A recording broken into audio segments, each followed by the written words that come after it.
What's up, everybody?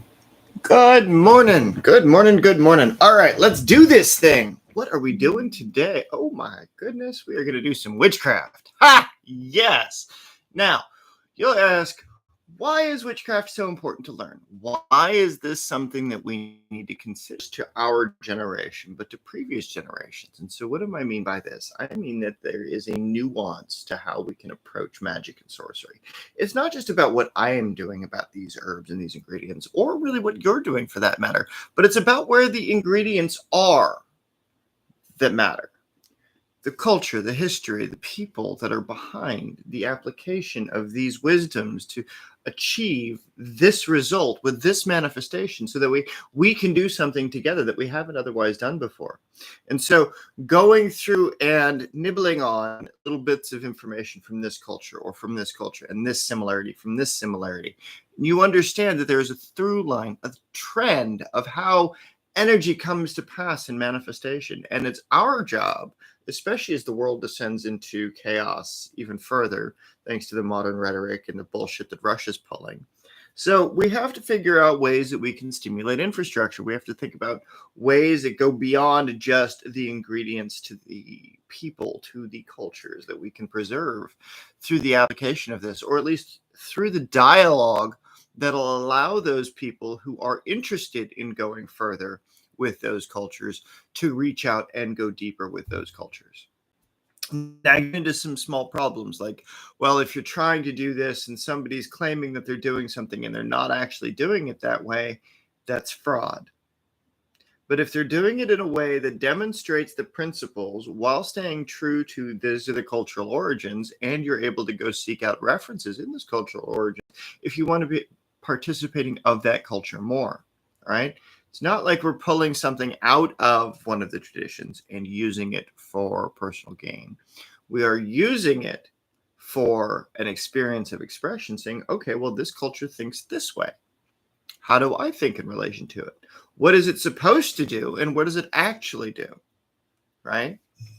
And so we look at the mathematics behind it. We look at the equations behind it, the science behind magic. And by looking at the science behind magic, we understand. And so it's through this journey that we have the opportunity to develop even further, to go even deeper when it comes to our manifestation. And in this case, today, we're going to be using eucalyptus, we're going to be using cat's claw, and we're going to be using vervain. Now, all of these you just want to mind your allergies with, do your homework on each of those ingredients. Make sure that there's no counterindications to your medication. What is it responsible for in the body? What is it going to do, right? You don't want to use it if you're pregnant. Tell you that, ladies. And first we have our eucalyptus. What does that do? That brings fresh energy into a situation. And then we have vervain. This is fantastic stuff for contacting the natural forces of the earth. It helps connect you to your environment and helps provide for manifestation. So we add a little bit of that in. So we have fresh energy, allows your manifestation to come full circle. While you've got cat's claw, and this draws your desire. And this stuff, folks, is stringy. So it's kind of a bitch to grind down. And when you're working with your ingredients, what's another ingredient that would go well with drawing your desires out, right? Cat's claw is good for drawing your environment out, a situation out of your environment, the thing that you desire, like a cat with a claw, mine, right? That's the kind of thing. And then if you put hibiscus into it, right? I'm not going to, but if you did, what would that do? That would draw your desired love, the thing that you desire, or at least that you can identify that you love to some degree, right? And what does that look like? What does the identification of a potential love look like? And how does your work replicate that? How does your work draw that in so that what you're doing, how you're doing it, and why you're doing it comes full circle? And so that way, as you mix your eucalyptus, your vervain, and your cat's claw together, you're just putting your intent into these ingredients. And from this, you can put it on the incense coals, assuming you don't have any allergies to anything, right? And so as you go through and you mix this down, you blend it together and you create a single compound out of multi-spirits, right? What are the multiple spirits? Well, that's the behavior of the eucalyptus in the environment. That's the vervain within the environment. And that's the cat's claw in the environment. And so when you work with these energies, what is the graceful way that your intent will come to pass? Smells nice and earthy. It's great. So that's going to go on the coals. I'm going to actually get the coals started right now. So that way, I've got a little bit of a spell going this morning. Everything is working well. That comes up here. And so, it's just wrapping up on the Spell of the Day challenge, right? There we go. There's the incense coals bag. We are thinking about, all right, well, these are the spells that I want to do. These are the things that I want to learn from. And these are the places where I want to learn it, right? And generally speaking, those people who are put out from a society, those witches, right?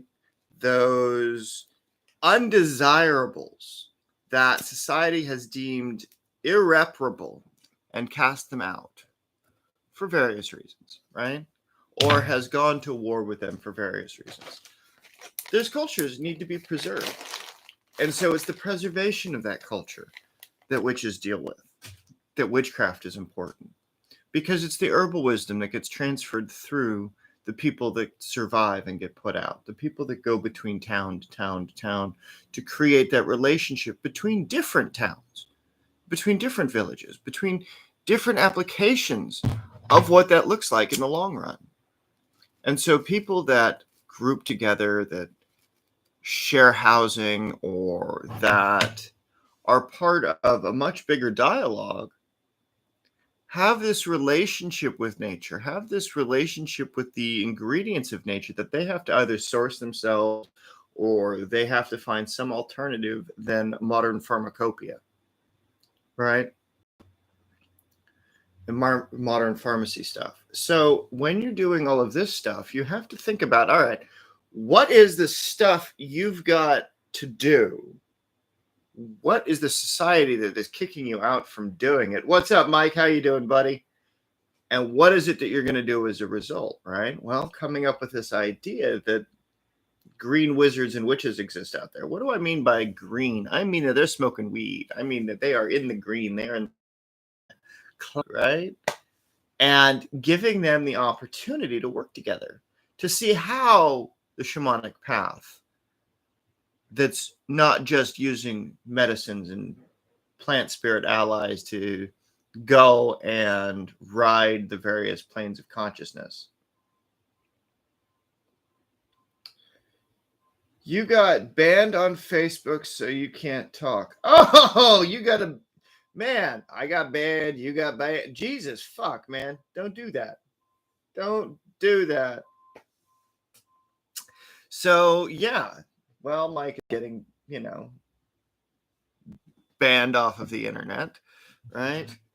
Don't do that, buddy. That's silly. So I was thinking about it yesterday, and I've got an idea that such a bad witch. And this goes back into what is the spell of the day thing that I'm doing? What is the opportunity of engagement that's like, if this is the shit that I can teach you how to do that for your thing, right? But you are. We know this. I mean, you're the bad witch. No.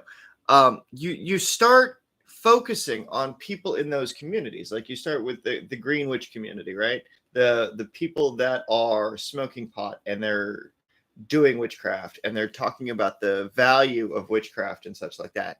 And then you start offering classes to them and you start going after specifically other people on the pot. So that way, what happens if you start working as a green witch and talking about different principles of consciousness while y'all are together?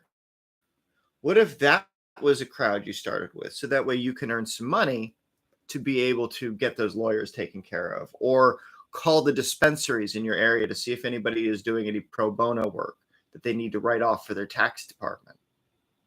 Right? Exactly.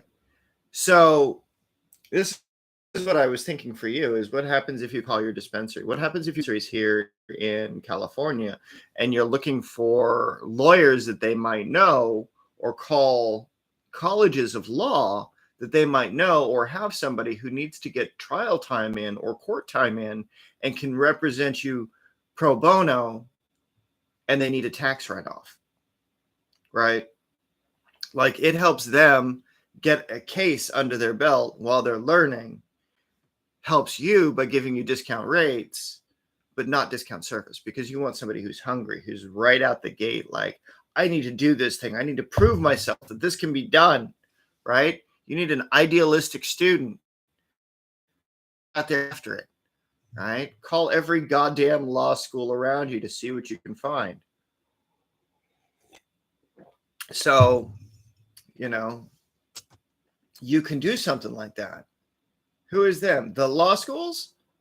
Like any law school in Pennsylvania or anybody who's got the ability to practice law in Pennsylvania, see if they need to write anything off for their 2021 tax time and they can write off your court services. Oh, good.